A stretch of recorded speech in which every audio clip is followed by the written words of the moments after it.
Shri Gurubhyo Namaha. We are welcome to online class. Children, how are you? Today we are going to learn poem. So second unit, poem number 2, A Poison Tree. So English poem, A Poison Tree, written by William Blake. Children, what is a tree? You've seen a tree? Yeah. What the tree will be giving you? Yeah, it will be giving you fruits, vegetables, and so many things. Whether the tree will give poison, any tree, some trees are there. So here, it is not about a poison tree. The theme of the poem, William Blake says, anger in a person makes a poison fruit in him. So it is about not about a tree, but he had written how a small tree plant, a seed is put, and after the seed is growing to a small plant, a shrub, and then it grows as a tree and it gives you a fruit, and we'll be enjoying.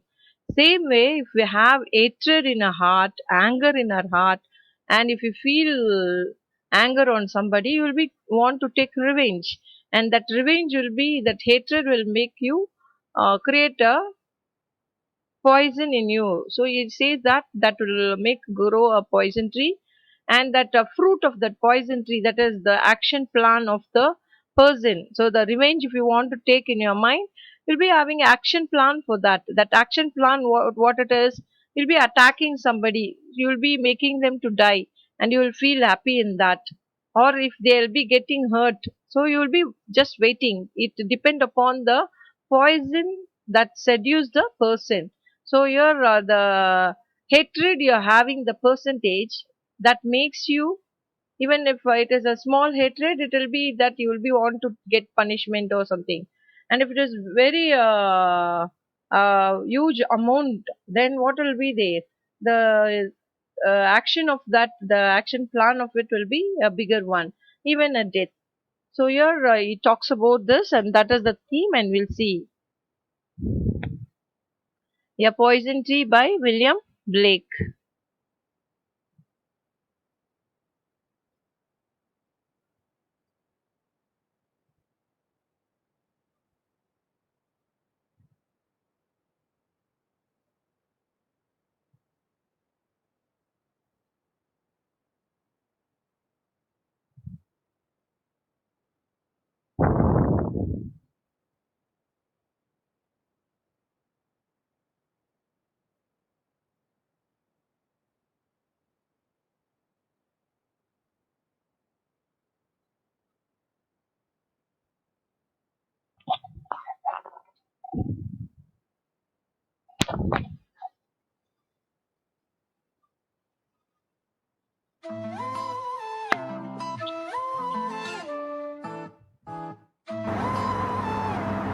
A Poison Tree by William Blake.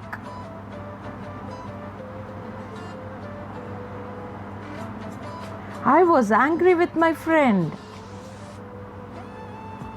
I told my wrath. My wrath did end. I was angry with my foe. I told it not, my wrath did grow.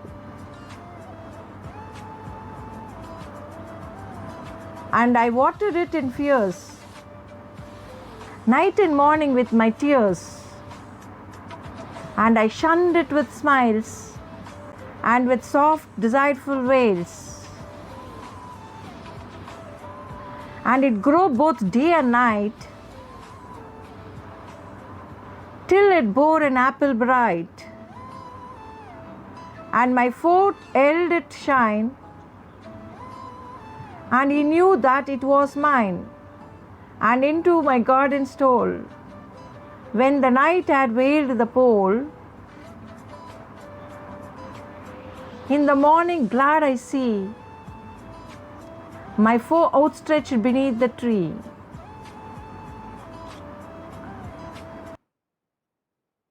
The poison tree. I was angry with my friend. I told my wrath did end. I was angry with my foe. I told it not, my wrath did grow. So I was angry with my friend. I told my wrath did end. So it did end. So because I was angry with my friend, so I can adjust. I told my wrath, and my wrath did end. And I told my wrath that I am angry. By my anger did end. So it is end because it is a friend. But in the other way, suppose even children, when you're sitting in the class, if your friend comes, if you don't know place also, you'll be telling, oh my dear, come sit here, and you'll move, push, adjust, and you'll be sitting. Just think over a person whom you do not like. The person comes, what you'll do? You'll not give place for them. You'll be saying, this is my place, and you'll move, and you'll show your face, and so many things will happen, isn't it? So the way you're talking with your friend and to the person whom you're angry with is really different. If you're angry with your friend, it will end. But if you're angry with your enemy, it will not end. So I was angry with my foe. I told it not, my wrath did grow. So when I was angry, what happens with my friend? I told my wrath. So I'm saying, see, you are doing like this. I don't like that. So immediately my wrath, my anger did end, or I'm just angry with you. You'll be saying, don't do like that, I'm angry with you. So you'll be talking with your friend like this, and your anger will go and it will be end. But in opposite way, I was angry with my foe. Suppose if I'm angry with my foe, what will happen? I told it not because I'm not telling it, and I'm not telling, and I told it not, my wrath did grow. So what happens here? My anger grows. Did grow, it is growing. So friend end is a rhyming word. Foe grow is a rhyming word. So here friend end and foe go grow is rhyming words. So A, B is the rhyming scheme of this stanza. Okay, we'll go for the next stanza. And I watered it. You know, when I'm not telling to my enemy that my foe means enemy, I'm not telling to my enemy that I'm angry with them. And so, because it grows, and how it grows like a plant. And I watered, you'll be watering the plant, it in a fears. So, I watered it in fears, night and morning with my tears. And I shunned it with smiles and with soft, desireful wails. So, and I watered it in fears. What happened? I am just watering it. And I watered it in fears. And night and morning with my tears. So, with the fears, I watered. And with tears, I watered. Night and morning, day and night. So, for plants, usually what we'll do, we'll be pouring in the morning, and sometimes in the evening, you'll be pouring water for it. You'll be watering it, and I watered it in fears. So what fears? Maybe the enemy will be strengthened than him or attack him or whatever it is. There was a fear in the mind, and night and morning with tears, he was feeling for that and crying, tears in his eyes. And I shunned it with smiles. So always he'll be having fear and tear, but he'll not show. So sometimes you also will be with your friends, isn't it? You'll be hating somebody, but you'll be talking, oh, how are you? Be smiling with them, and you'll be just talking, and you'll be hiding all your inner thought, cunning mind to them, isn't it? So you're like that only. And I shunned it with smiles and with soft desireful wails, and I watered it in fears. So here what is watering it in your fears? He is having anger, and it was that anger was day by day it is raising. How it is raising? And here he says that imagines a plant and growing a plant with watering it every day, and not only one part of the day. He says night and morning. So night and morning is watering with tears. So with the fears he is making with the tears. And I shunned means eyed. So he hides. What he hides it? He hides the hatred, and with smiles. So he is hiding all the hatred in his mind and anger in his mind, and he is not liking the person, and he want to take revenge, but he is not showing anything to them, but with the smiling words. With the smiling, he is hiding those things with the smiles. and with soft, deceitful veils. And with soft, deceitful veils means with a cunning mind. And with soft, he's talking so soft with a person with a cunning mind. Even our relatives and friends will be like this. They'll be in mind, they'll be thinking something, and with you, how they'll be talking. They'll be talking with a smile, and they'll be showing that they were really a good and lovable person. But actually, it won't be the true thing. So they'll be hiding those all inner cunningness in the inner mind, and they'll be just smiling at you. And your friends or your relatives will be doing with that. And and sometimes you also do with your friends and relatives. And with soft, deceitful veils means what? Soft is as if he is soft, but he is actually cunning in his mind in veils. He's not good, but he'll show that he is smiling and he'll be like a soft person. So a very clear four lines. And I watered it in fears, night and morning with my tears, and I shunned it with smiles and with soft, deceitful veils. So your fears and tears are rhyming words, and smiles and veils are rhyming words. Here again, what is the thing? A B B is the rhyming scheme of this stanza. And you find any alliteration? Soft, deceitful. So you can say that soft, deceitful means soft, very soft nature and cunning. So both opposite meaningly it is coming, and you can say that it is a oxymoron. In the same line, if we are having opposite meaning of the word, in the same line it is oxymoron. And see, what is any alliteration is there? So you don't find any alliteration in this. Okay, we'll go for the next stanza. And it grew both day and night, till it bore an apple bright.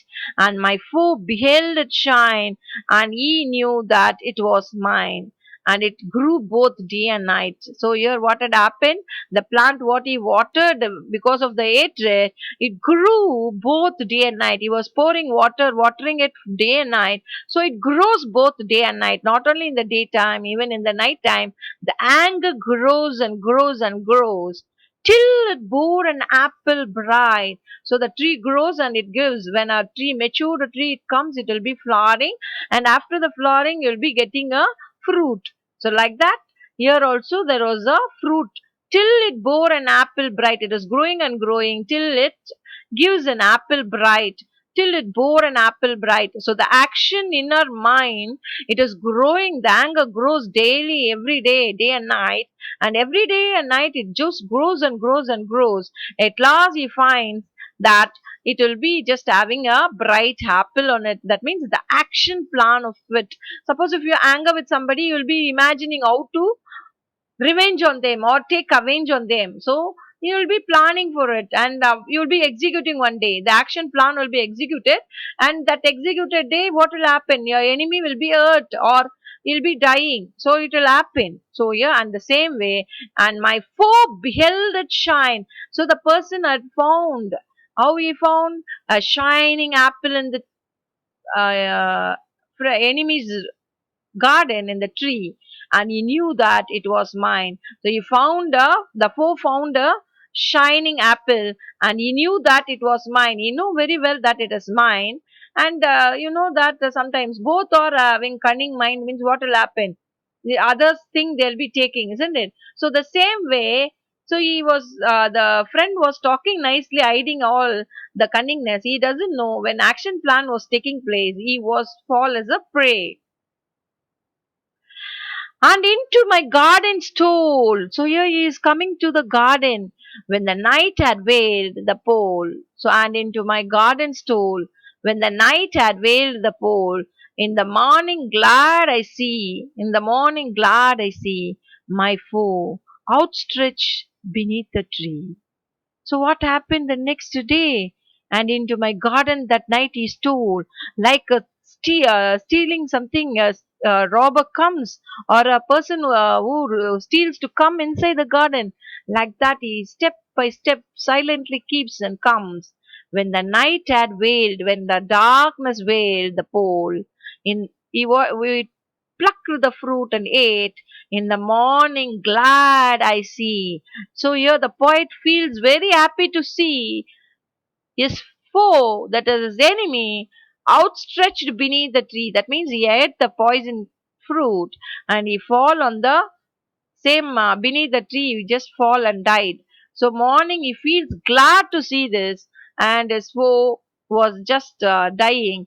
And you just think over how sad it will be. It is not right, no? But what happened? He had done. He had made. Children, how you people are? You also will be taking revenge on your friends. Okay.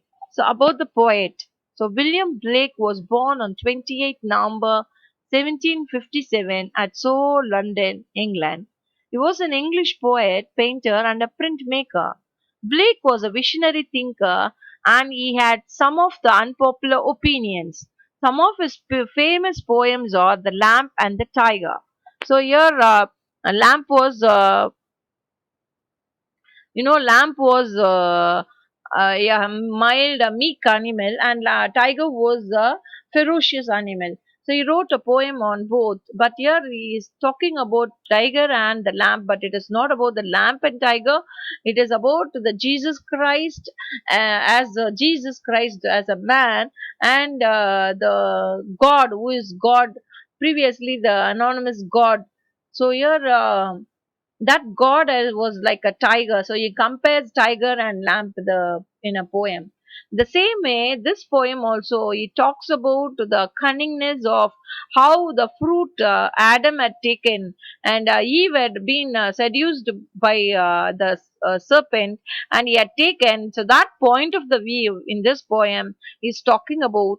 And not only that, he just explains that the plant was so colorful, and it made them to eat, and at last they died. That means they were mortal when they created immortal. When after eating this apple, what happened? The old generation was mortal. So he's talking about that in a inner meaning actually. And outer meaning is you must not get angry. If at all, if we get angry also, we must not make grow like a plant and a tree and makes a fruit and make poison, and must not be cunning. So even if you just get an anger, you have to forgive them and forget about it, and you must run your life. So what is a moral from this poem is you have to be always happy, and you must be always soft, and you must be always calm and peaceful. You must not get anger. If at all, if you're getting an anger, it must not be for a long time, and you must not think about it day and night. Instead of that, you have to forget and forgive them, and you have to run your life. Then only you will be leading a happy life. You must not be a cunning person. So the moral of thing is you must not be getting anger often. It's clear, children? You'll be always peaceful and happy and enjoy your life. So you will be learned from William Blake this. Thank you, children. We'll end up the poem.